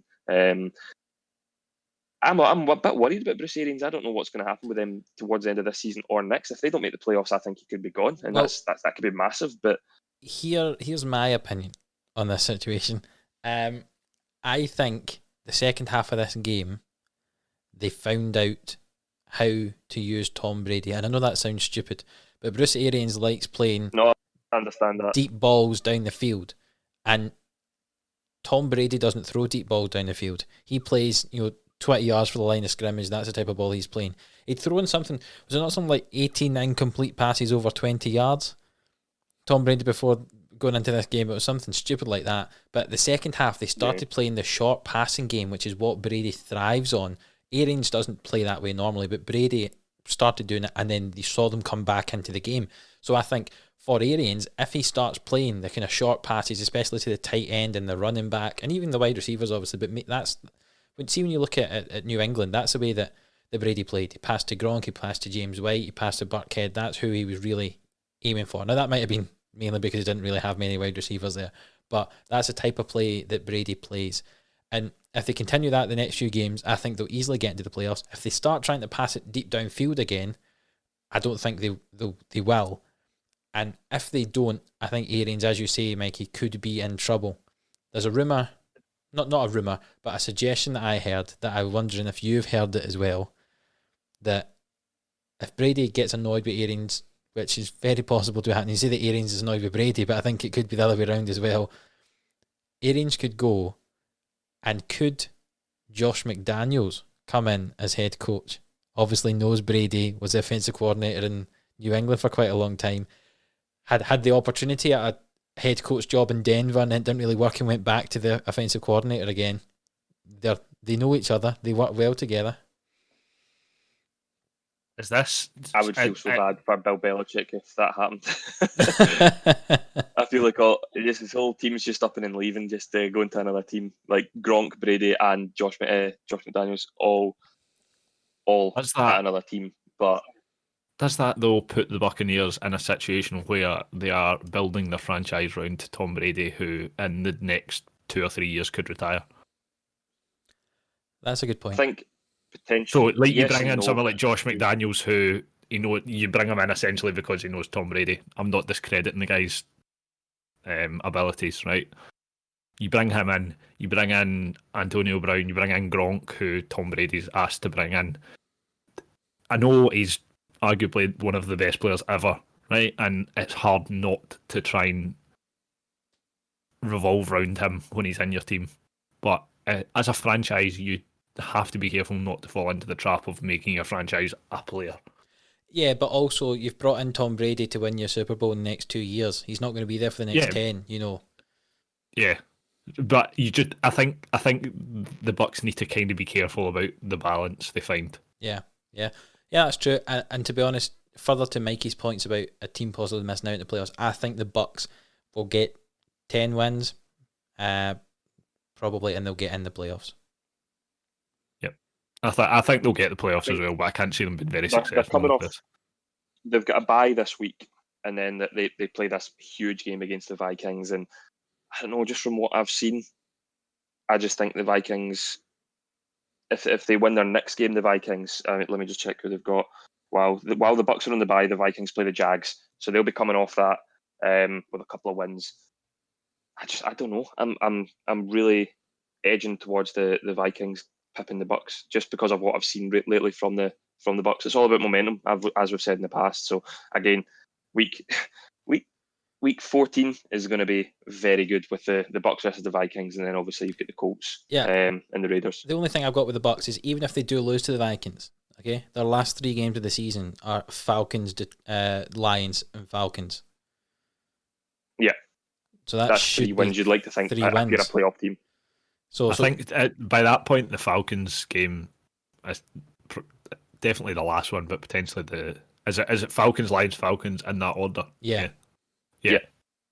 You could essentially you could go into those 3 games with 2 of them being dead rubbers. Let's be honest, for the Falcons and the Lions. The Falcons, do they have anything really to play for by that point? As it could be a huge game for the Bucks, but it could be nothing for the Falcons. Yeah. I personally, I think the Bucks will get in with a 10-6 record. There's Adam's outlandish claim of the week. Happy to move on to the next game. Mikey's looking at me like he's not sure. Yeah. Can we start talking about the MVP now? Yes, we can. So Mitchell Trubisky came back. That's game 15. Yeah. Mitch Trubisky came back in for the Chicago Bears and showed why he should be the starting quarterback. No, the Bears played at the Packers, a 41-25 win for the Packers. At one point, we're up 27-3. The Green Bay Packers. Just Aaron Rodgers is good, isn't he? Good. That's all I have to say. I've got here.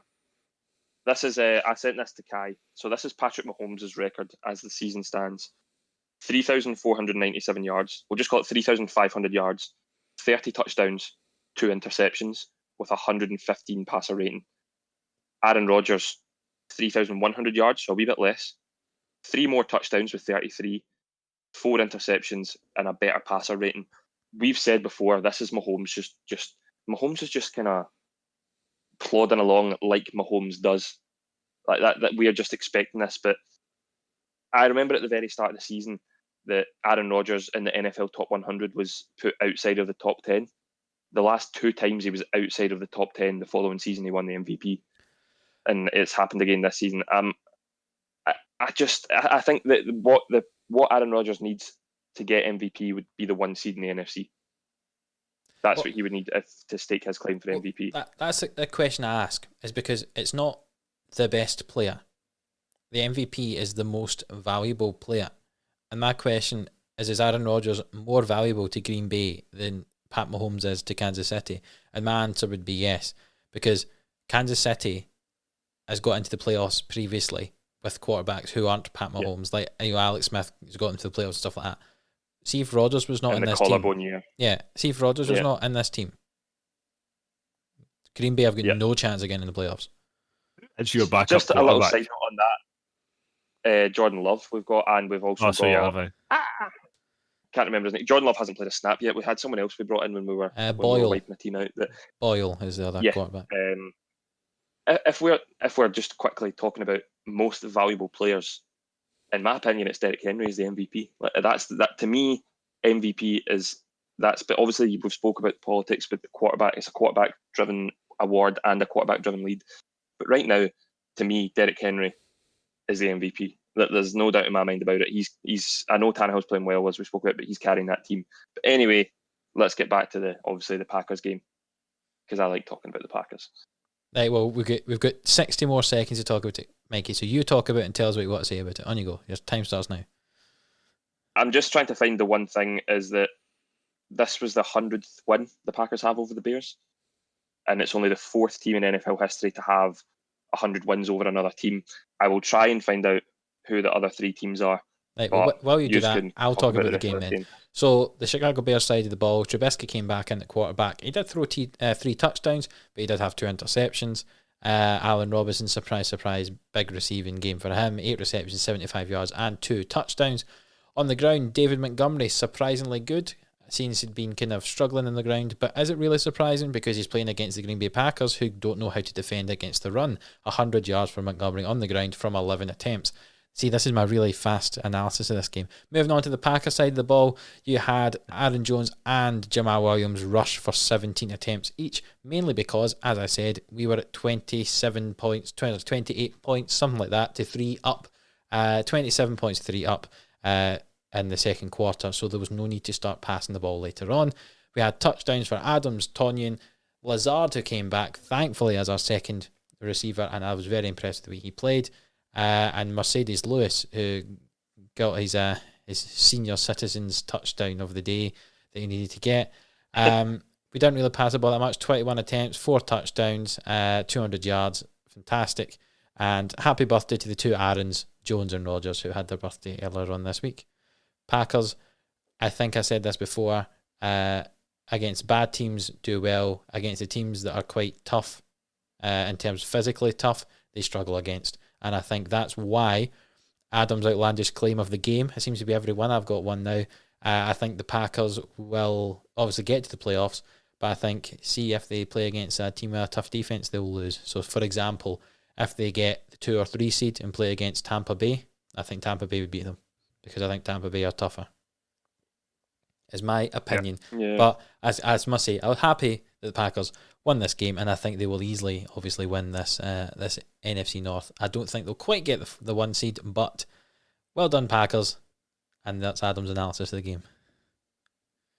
We'll just finish that off with, I can only find one of the team's other matchups that have 100 wins over another team, and I find it quite interesting because they're currently both going for their division title. The New York Giants, has a 103-69 record over Washington, which is interesting considering that those two might be gunning it out with the Eagles and technically the Cowboys just now for the division title. But yeah, there's a lot of game variations here. Oh, there's another one. Bears have 101 wins over the Detroit Lions, and the Packers versus the Bears are the other. There we go. That's Mikey's fancy stat of the day. Finished for today. We did a quick roundup as quick as I could of the Packers while I filled so that Mikey could get that stat. Let's see if Kai can do a similar thing for the Eagles as they played against the Seahawks. The Seahawks won 23 points to 17. I'll quickly touch on the Seahawks here, Kai, and then I'll give you 60 seconds on the Eagles. We got Chris Carson back for the Seahawks, and I think that made a big difference to the running game. I know they used Hyde a bit more than Carson, but he got his touchdown, Carson. I think that made a big difference. Metcalf had a game. There was a bit of rough and tumble at the start with him and Slay, and I thought there was going to be a fight that happened, but eventually it was just some pushing that was going on. I enjoyed it as well, I must say. I think the Seahawks, since they've got Carlos Dunlap, they've now got a pass rush. They had 6 sacks on Wentz. I don't know if that's more to do with the offensive line for the Eagles, but nonetheless, this defense is better, the defensive line for the Seahawks. I think this is a real Super Bowl contender there, and there's no shame in only losing by 6 points to the Seahawks for the Eagles. However, Kai, your 60 seconds starts now. Tell us why you were really disappointed or really happy or really mediocre about this Eagles team. It's weird because I didn't even feel that bad come the end of the game. Like you say, there's not a lot of shame in getting beat by 6 points to the Seahawks. The Seahawks were just better. Start of the game was horrific. One of the most boring first halves of football I think we've watched this year. Started with 2 3-and-outs for the Eagles. The Eagles' defense also managed to stop the Seahawks in 2 4th downs. I thought it was just going to be a bit of a clammy, horrible game where nobody could really get going. But obviously the Seahawks kind of came out. Carson Wentz couldn't resist a wee interception. I thought he was going to manage to go a game without one, and then just randomly decides at the end of it that he was maybe playing too well. So I'll throw a pick. Jalen Hurts. 15 seconds. Why on earth do you give him so many first team reps during the week and then only give him one snap? He completes a pass and Doug Peterson's obviously gone, oh no, we can't have that. We can't have him been too good. Let's get him out. I really don't understand it. It didn't seem to make any sense at all. Off the back of 2 3-and-outs, why do you change the quarterback and then when he does something better than the other one, go, nah, let's take him back out again? Give him a series. Because you've paid Carson Wentz a hell of a lot of money and you're going to have to keep him for the next 2 years because you can't cut him with his salary cap. This goes back to the whole nobody had a plan when we drafted Jalen Hurts thing. Yeah. There was never... He's been brought in to then go, oh, sugar, we can't drop Carson Wentz here. Well, I think I've worked it out for you because I'm just looking at the stats. So Carson Wentz was your best rusher in this game. So what you do is you put Jalen Hurts at quarterback, Carson Wentz at running back, and that's the way you play. That wouldn't work because we don't run the ball. Yes, that's very true. Why on earth do we not run the ball? I don't get it at all. So many strange questions. I will leave you with this. Carson Wentz is the only quarterback to start every game this season and never have a passer rating better than 100. Every game he's started this season, which is all of them, he's been less than 100 passer rating. Well, just before we leave, I have some Carson Wentz stats of my own. Just before we leave this game, okay? So, Mikey, you might want to laugh at these as well because I did. So we'll laugh at them as well. Yeah. So on the 2020 NFL season, Carson Wentz, his completion percentage is 58.1%, which is the 31st best in the NFL. Horrific. Yes. Who's worse? Well, there'll probably be some of the kind of backups maybe that are in there. I don't know, but 31st best. Passer rating is 73.4 on average, which is the 30th best in the NFL. His 15 interceptions is the most in the NFL. His 19 total giveaways, including fumbles, is the most in the NFL. And his 46 sacks this season is the most in the NFL. Now, every one of those stats until the sacks, I can maybe give him the dues for the sacks in a sense that the offensive line's been decimated. It's changed every week. Like, I can understand that. But surely if you know you have a decimated offensive line that can't stop someone coming to you, don't hold on to the ball for 10 minutes. Try and get it out your hands. Yeah, that's my... Dump it off to somebody. That, throw it to a receiver. I think that, don't just hug the thing. I think they should also just... And I'm talking like 35 to 40 touches a game for Miles Sanders. Like, I give him the ball. Yeah, just absolutely pound the rock with the Eagles. They need to turn, if they want to win this division, they need to turn into a massive run-heavy team. Might be too late already. And then after a week or two, kind of have defenses kind of figuring out what's going on, and that maybe will allow Carson Wentz with a bit more time to throw. What I think will work. What I think will work if we do that is that Zach Ertz will probably be back this week. Now, fair play to Richard Rodgers and Dallas Goedert. Obviously, Dallas Goedert to less of an extent because he's been out as well. They've filled a void to an extent, but Zach Ertz is a much better player than both of them, I would say. Having him back, you start running the ball, and then he plays underneath and he runs the short routes. Just get Carson Wentz somebody to get the ball out too quick because he can't hold on to the ball for long enough. We can't stop people getting close to him. And then he tries these stupid 90-yard passes and triple coverage. Yeah, so just to quickly finish, Mikey, if you could get Doug Peterson just to listen to what you said, because I'm the Miles Sanders owner in fantasy, and I'd quite like him to score more than like 6 points. So don't worry, I'll speak to him. If you could send him a fax or something, I think that's how you talked him into it. So that'd be fine. I started that statement with. I started that statement with, I'm not going to get annoyed at that to only lose 6, and now I'm like, oh yeah, I mean you went fuming. a total rage. Yeah. So let's move on to the last matchup of the week, which was meant to be the third matchup of the week that was originally meant to be played on Thanksgiving evening, and then it got moved to the Sunday, and then it got moved to the Tuesday, and then it got moved to the Wednesday. So Baltimore at Pittsburgh, and Pittsburgh beat a decimated Baltimore 19 points to 14. This was originally your game to look at, not Mikey, Kai, but then it got moved, so we all had a wee watch of it. We had no Lamar Jackson for the Ravens, and instead we had RG3 and McSorley, who I was surprised with how well he played. Yeah, what do you want to say about that, really?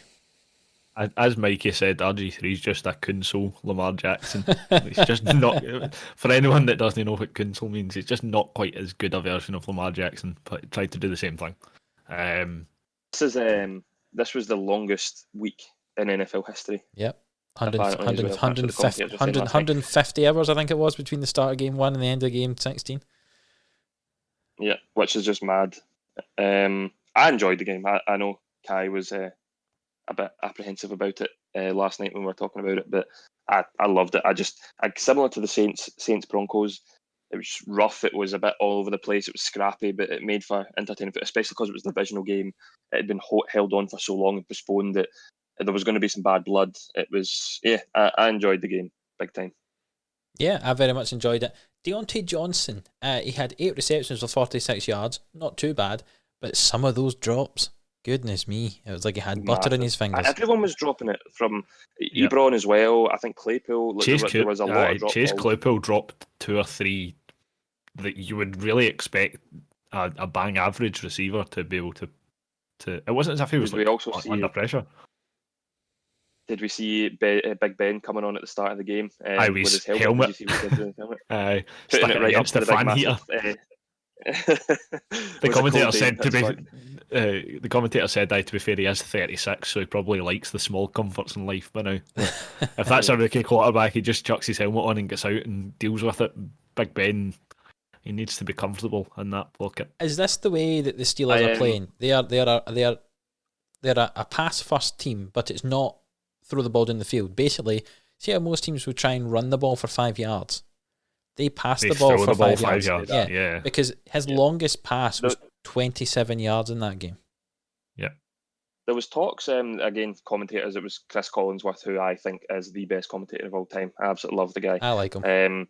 He was saying last night that it showed you a kind of timeline of Big Ben. I think back in the day when they won their Super Bowl, Big Ben was holding on to the ball for 7 seconds at a time at some points, and was making passes, whereas now it's a maximum of 2 before he's giving out those quick throws.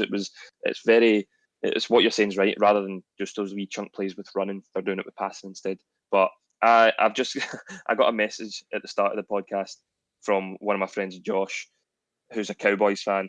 Sorry to hear, but he's just texted me saying, "Are you going to do a feature on how the Steelers are the worst unbeaten team ever?" Well, I think I mentioned this a couple of weeks ago. I said that I didn't think they were amazing and still unbeaten. See, the thing is as well, like they're 11-0 now.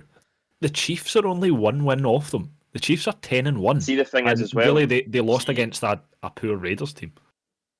Yeah, if the Chiefs and Steelers both end the season 15-1, the Chiefs get the 1 seed because something to do with the divisions. I can't remember. Strength of schedule. Yeah, it's to do with strength of schedule, I think. I still think the Chiefs will get the 1 seed. I do. There's something that's just screaming out to me thinking they'll get the 1 seed and they'll play their home games at Arrowhead on their way to a second Super Bowl. I can agree the Steelers. The Steelers have had an easy schedule to say the least. But listen, again, my friend, the Steelers fan Ahan that I've mentioned before, he says you can only beat what's in front of you, and right now they're 11-0, and fair play to them. Yeah, they've got a relatively straightforward schedule for the last 4 or 5, I think, as well. I think they have to play the Bengals. Well, aside from the Bills, I think they play, and they also play the Colts. I think they play the Bengals. They play Washington, and I can't remember who the fifth one is. But it's not a strenuous schedule. Is it not the Browns? The other game, have they not only played them I think once? yeah, they play the I Browns. think you're right actually. Yeah, so they play the Browns, who that could be an interesting game. The Browns will probably be wanting to try and pick up as many wins as they can, and by that point the Steelers might be starting to. In fact, no, they won't be. If they are playoff contenders and they're gunning for the 1 seed and a 16-0 season, they're not going to take the foot off the gas. Cleveland Browns, sorry, I know we're talking about the other AFC North teams here, but Cleveland Browns are 8-3, yet their point differential is -21. Yep. So they scrape wins and get belittled by other teams. They lose very heavily in the games they do lose, and they win big in the ones that. They don't win very big. I think that Brown Steelers game could be interesting. I know that the Steelers still have to play the Bills and the Colts, which people say that's where they could get their first loss, but who knows? The way this season's been going, Brown's D's been good. I don't know. If Baker Mayfield passes under how many times, Adam? I think they might get the win. 26, I think, is the statistic, as long as he passes under 26 times. That's the game plan for the Steelers game. Exactly. It's all right. It's not like the Steelers have got a really good run defense or anything that they might struggle running against. Yep. Yeah. But yeah, that's 16 games. We've done quite well there. Normally we'll have to talk about 14, but we had 16 games to talk about there, and we've talked about all 16. The longest week in the NFL, and probably the longest podcast we'll ever do as well. Yes, well, we'll see. We've still got some to go, because I assume, Mikey, you're going to tell us all about the playoff rankings, and we're going to have to tell us how we're going to predict the Chiefs to win the Super Bowl again. Yeah, we should just call it the Chiefs sweepstake. Yeah. I'll go through them quickly. For the first time since I think we started doing this, there's a new team in the NFC rankings. Giants are in, Eagles are out. So we'll start with them. So Saints replaced the Packers. The Saints are the number 1 seed still. So we've got the number 7 Arizona Cardinals at the number 2 Seattle Seahawks. Seahawks. We've got the number 6 Buccaneers at the number 3 Packers. Bucks for me, so that leaves up to you, Mikey. I'm going to take MVP Aaron Rodgers. And then we've got every team wants the number 5 seed. The number 5 Rams at the number 4 Giants. Do we have to give an answer there?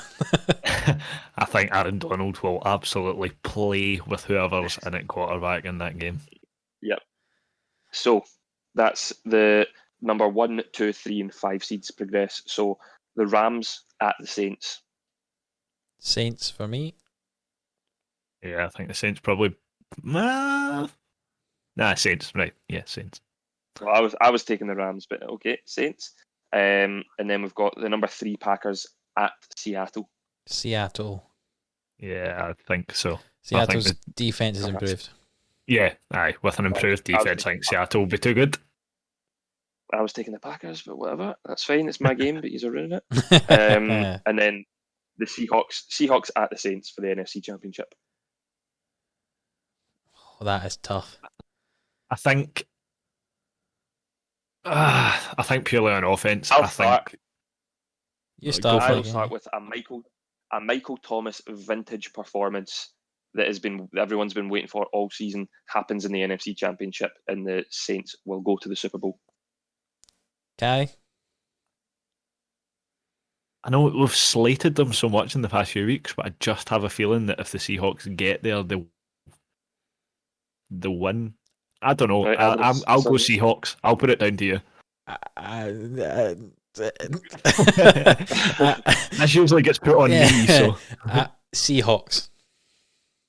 I think the defense is improved. Seahawks are back. Yeah. Numbered again, Mikey. Seahawks haven't been in our Super Bowl since week 8.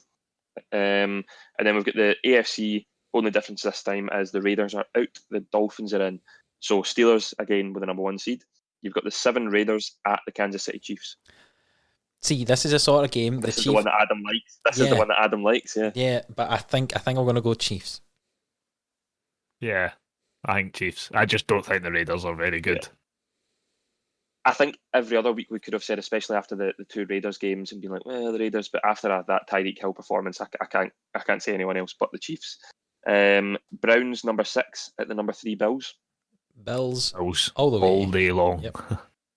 Bills. 5 Titans at the 4 Colts. Are the Titans not the 4? Wait. Also, you 5 said the Titans. Dolphins were in, and the No, the Raiders were Dolphins. out.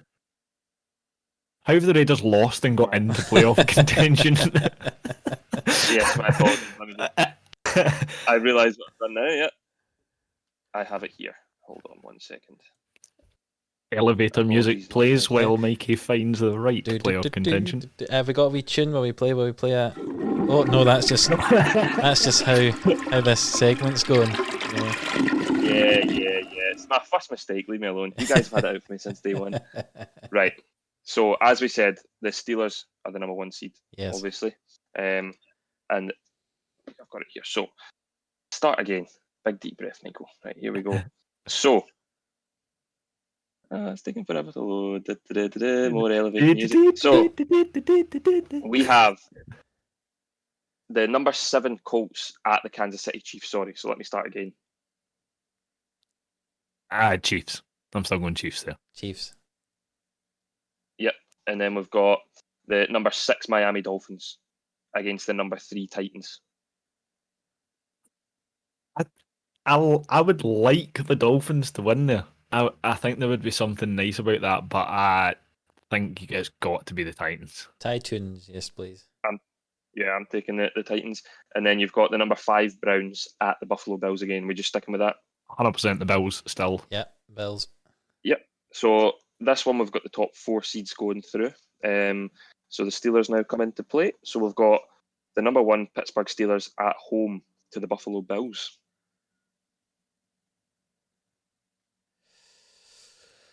Steelers. I'll put it to you, Mikey. I'll go Bills. I want to say Bills, but the Bills and Josh Allen.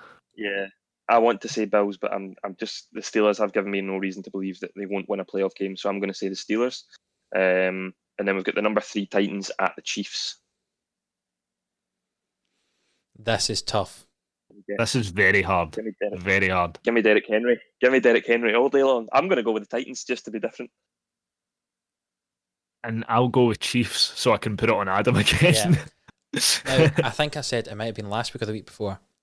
The only team I think in the AFC that the Chiefs do not want to play is the Titans.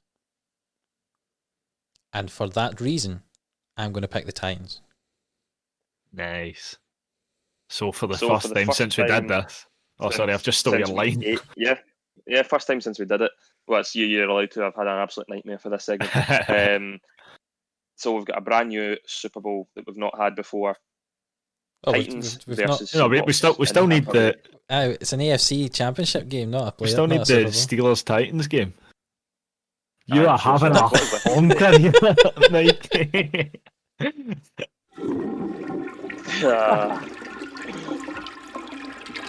Titans at Steelers.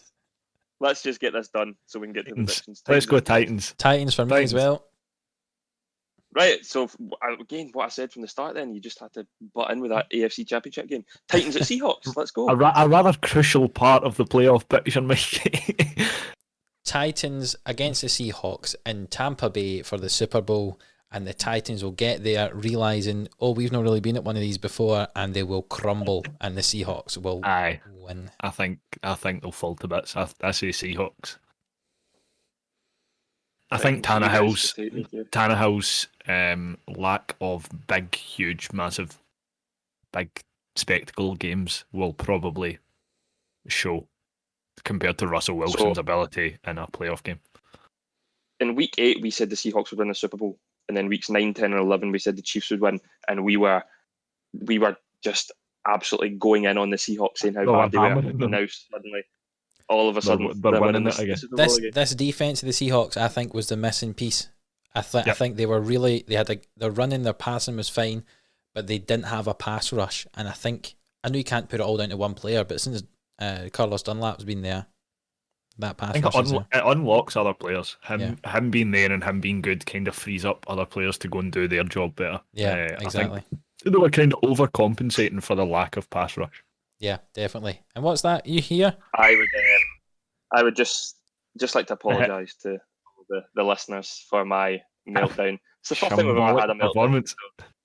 Aye, well, that's totally fine. Kai's had a meltdown in the past when he used profanity and radio silence on the podcast. So everybody gets one. That Exactly. was my one. And That'll never happen I again. get it when I just forget how to use words. So it's perfectly fine. That was the 2-minute warning I'm sure you heard in the background, which means we go to our predictions, which I'm sure everyone remembers because it was a highlight of everybody's week. I won last week. That was amazing. Well, let's see how we did this week because, you know, I might go back to my normal. As I say, I've not even checked, so I don't even know how I've done. Luckily for you, Adam, there was more games for you to get wrong this week. Exactly. So I'm sure I'm definitely above 500. Maybe. So, game 1 was Houston at Detroit, and Houston won. Sweep for all of us. We picked the Texans. Well done. And I'm sure we all picked Washington to beat Dallas, didn't we? No, we all had the wrong sweep. We all said Cowboys. Right. Did we all have Miami to beat the Jets? We all did. That's another sweep. Good. And as I say, I'm sure we all picked New England to beat Arizona. We had the wrong sweep. We all had the Cardinals. At least we're together here. Right, this one we might have split. I can't remember. Minnesota beat Carolina. Sweep for the Vikings. We were all right. Oh, well done to us. Did we all have Cleveland beating Jacksonville? Sweep. We all had the Browns. I tell you, we're all sticking together. Did we stick together? There is one game here that distinguishes us, I think. And it's right now. Is it? Did we stick together for the Tennessee Colts game? No. Me and you did, Adam. Oh, we did both we? had the Titans. Oh, that was good. Kai just doesn't think that Derrick Henry's a good running back. Oh, you apparently. see, And he picked the Colts. even me, who really likes the Colts and normally picks them, didn't pick them in this game. I had to pick them on a defensive basis. I just thought they would probably shut down. I can understand that. How wrong I was. We were very wrong. The Giants beat the Bengals. I hope we all picked the Giants. We all had the Giants sweep. Yes. Buffalo beat the Chargers. Me and Kai had the Bills. You had the Chargers, Adam. Yeah, I'm grimacing there. To be honest, there was a chance they might have if they just stopped throwing the ball to their team and fumbling. But we definitely all picked Atlanta to demolish the Raiders, didn't we? Yeah, we all had the Raiders wrong sweep. 49ers beat the Rams. We all had the Rams. Yeah. New Orleans beat the Broncos. We all had the Saints. This is getting boring this week, isn't it? Kansas City beat the Bucks. I know for a fact we didn't all pick the same team here. Adam, you had the Bucks. I've not had a lone wolf pick yet. Me and Kai had the Chiefs. Packers beat the Bears. Packers sweep. Yeah. Seahawks beat the Eagles. Seahawks sweep. And Pittsburgh beat the Ravens. Steelers sweep. There we go. Some of the games, to be fair, were not hard to pick, I don't think. No. Yeah. Which is why we had so many sweeps. So there's not going to be a huge separation in the selections here, it looks like. So, first to worst, Adam, you're on 10 out of 16 for the week. Hey. Me and Kai only had, we said when we put the predictions in, that there was only one game that was separating us, and it was the Titans Colts. So, Kai's on 11 out of 16. And I finished the week on 12 out of 16. So the total scores are Adam is on 85 out of 145. Kai's on 88 out of 145. And just like in ESPN, just like in Sleeper, and just like in this, I am in first place with 93 out of 145. So there's now a 5-point difference from Can you first to keep second. clipping that, Adam? Oh, see no, what he says. Just like this, like all of these, and then see when we come to the end of the season, and he's lost every single one of them. It's fine. What I will keep saying that I'm in first place until I'm in no longer first place. What Mikey doesn't know is that every time he says all these things, I just mute him for the podcast, so we can. He thinks he's talking to us, but no one's hearing it in the podcast. It's just complete radio silence. So. yeah. So it's Adam on 85, Kai on 88, Mikey on 93. Well done. And let's do our Thursday night prediction, will we? Oh no, we won't, because it's been moved to Tuesday, so we don't have to make a prediction for tonight's football match, as it's been moved. So we've got lots of games on Sunday, some on Monday, and one on Tuesday for this week. Do we have anything else to add, or can we finish here? I think Kai has some university stuff to do today, don't you? So Yeah, I've got to go and pretend to be clever Yes. for a couple of hours. I mean, it's a really hard for you to pretend that. I'm going to go golfing and tell people to pick Derek Carr in a fantasy lineup this season. Yeah. This week. Well, just that's my random thing, guys, that's my thing now. random like folk, yeah. guys that don't play fantasy football, just random old blokes in the first tee. Just go and speak to them about Derek Carr. I mean, it could be a good pick this week because they do play the Jets. So Yeah, I mean, I still have him on my bench, and I'm kind of almost tempted to just keep him there for some sort of redemption. But we will see. I think I'm going to finish it there. They let you go and do your uni stuff, Kai. So thank you, Kai, for joining us this week, and thank you, Mikey, for joining us this week. Pleasure. Cheers. As always. Yes, and we will see you all next week. See you then. Au revoir.